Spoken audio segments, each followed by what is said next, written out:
Tu souhaites acheter ou construire un bien en Afrique, mais tu ne sais pas par où commencer, quelle est la procédure, à qui faire confiance? Alors tu es au bon endroit. Bonjour, je m'appelle Christiane Et moi, c'est Daniel. et nous sommes les créateurs, les fondateurs d'Afrikimo.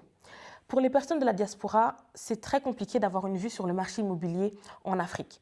C'est très compliqué également de savoir, OK, quelle est la procédure, quels sont les coûts, par où commencer, à qui faire confiance. Et il ne faut pas non plus croire que les personnes qui sont sur place, que c'est forcément plus facile pour elles. Alors oui, elles peuvent avoir accès à un certain nombre d'informations plus facilement que nous parce qu'elles peuvent se déplacer par exemple à l'administration, etc. Certes, mais la compréhension également, ça peut être également compliqué même quand on est un local. Euh, la structure, la manière dont en fait l'Afrique pour l'instant est structurée à ce niveau-là, c'est pas aussi simple, fluide, limpide que quand on est en Occident. On sait qu'on va passer par un notaire, on sait qu'il y a telle étape, on sait quels sont les coûts des frais. Là-bas, c'est pas forcément le cas et c'est ça qui rend tout aussi compliqué, sachant que si une personne X et puis une personne Y achètent un bien similaire, on voit qu'il y a des coûts qui sont différents, qu'il y a des choses qui sont un peu, voilà, qu'un va payer une certaine somme, l'autre non. C'est tout ça qui fait que la confiance, elle est compliquée à avoir. Alors souvent dans ce cas-là, on va faire confiance à la famille, à des amis, à des gens qu'on a sur place. Mais lorsqu'on ne connaît personne et qu'on souhaite quand même acheter dans ce pays, c'est encore plus compliqué. Et ça ne devrait pas l'être. Quand on est ici en Occident, qu'on va acheter un bien en Allemagne, en France, en Italie, il suffit de prendre son PC, d'aller regarder sur Internet et on voit la liste des biens. Mais quand il est question de l'Afrique, ça n'a plus rien à voir. Tout à fait. Et d'ailleurs, c'est justement un des gros problèmes que nous-mêmes on a rencontrés. D'ailleurs, il faut savoir qu'une des grandes raisons pour lesquelles on a décidé de créer Afrikimo, c'est parce que nous-mêmes, on a rencontré pas mal de problématiques. Pour vous raconter très rapidement, c'est-à-dire que lors de notre premier voyage en RDC, il faut savoir que nous, on est originaire de la République démocratique du Congo, on voulait justement, premièrement, découvrir notre pays. On arrive, on se rend compte qu'il y a pas mal de choses qui sont en train de se faire, les choses bougent. On voit des constructions partout et on voit vraiment que la ville évolue. Je ne sais pas d'ailleurs si tu es au courant, mais la ville de Kinshasa, c'est une population de 20 millions d'habitants.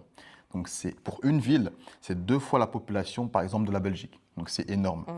Et donc toute cette densité de la population est justement dans la région de Kinshasa. C'est là qu'on se rend compte vraiment du potentiel en termes d'infrastructure et du besoin de manière générale. Et donc nous, on arrive là-bas et on se rend compte justement de ce potentiel. On voit qu'il y a beaucoup de choses qui sont en construction. On a discuté avec pas mal de personnes qui nous disent également comment est-ce que la ville, ou du moins le quartier dans lequel on était, a évolué au cours des années. Et c'est là qu'on se rend compte qu'il y a une chose très intéressante et très importante que tu dois savoir. C'est que l'Afrique évolue très vite. Les quartiers évoluent très vite, se développent très vite, les capitales s'agrandissent très vite. Et justement, on remarque que en fait, la ville grandit beaucoup trop vite, en quelque sorte, par rapport à ce qui est proposé en termes de logement. Par exemple, si on parle d'immobilier ici. Petite chose, la ville de Kinshasa à la base, elle était prévue pour plus ou moins 500 000 personnes. Et ici, comme Daniel vient de le dire, on est à près de 20 millions d'habitants. Je ne sais pas si tu te rends compte du décalage qu'il y a, c'est énorme.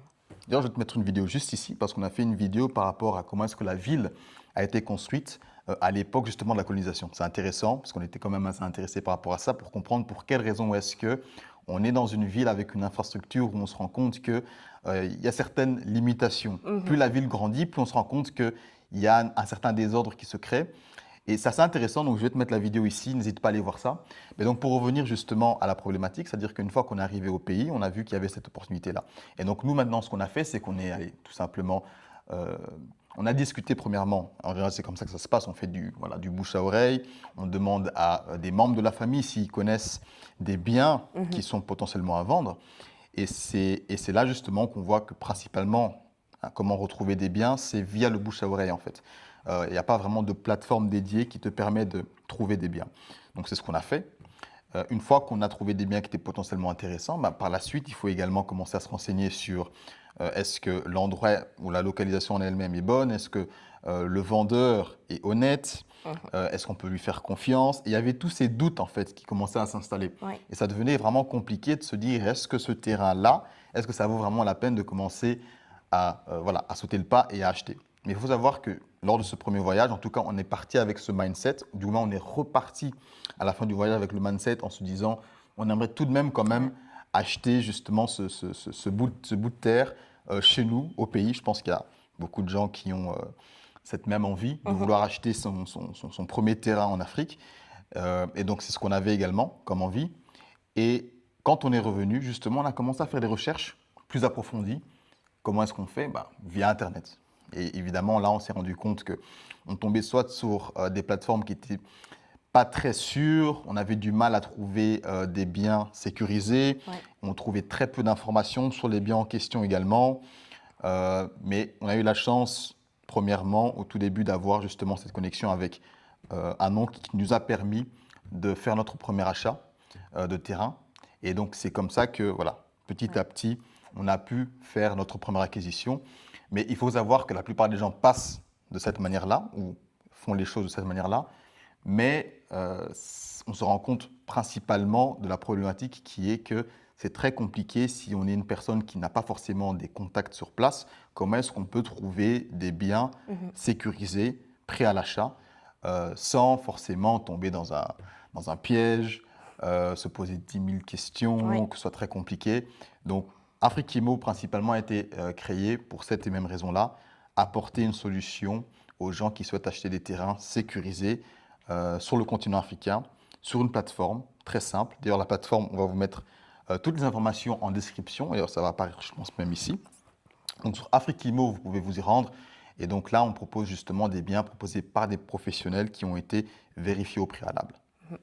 Et cette plateforme va également te permettre de comparer des biens en étant sur un seul site. Pas besoin de voyager sur 10 000 sites internet qui sont parfois louches. On va dire clairement, quand on est rentré ou qu'on a commencé à chercher sur internet, donc oui, il y avait notre oncle qui nous aidait, mais on s'est dit, bon, on va aussi un peu regarder par nous-mêmes.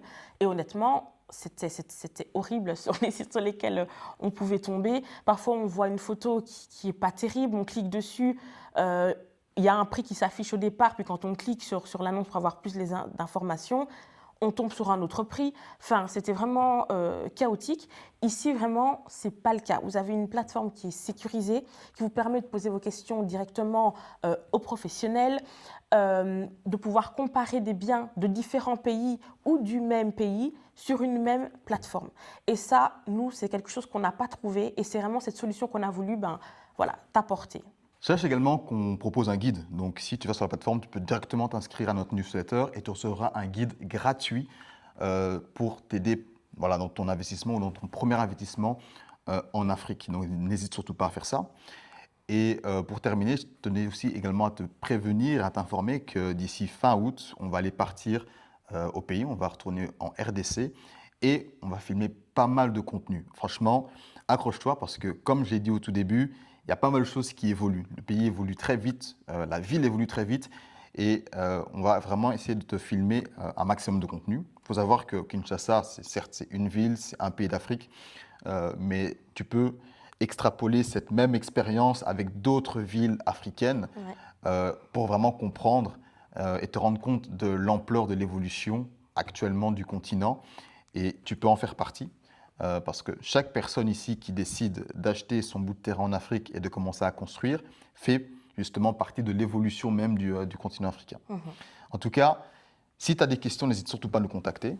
N'hésite surtout pas à t'abonner premièrement à la chaîne Afrique-Imo. Donc du contenu va suivre. Comme je t'ai dit, d'ici fin août, pas mal de contenu va suivre en direct de la RDC.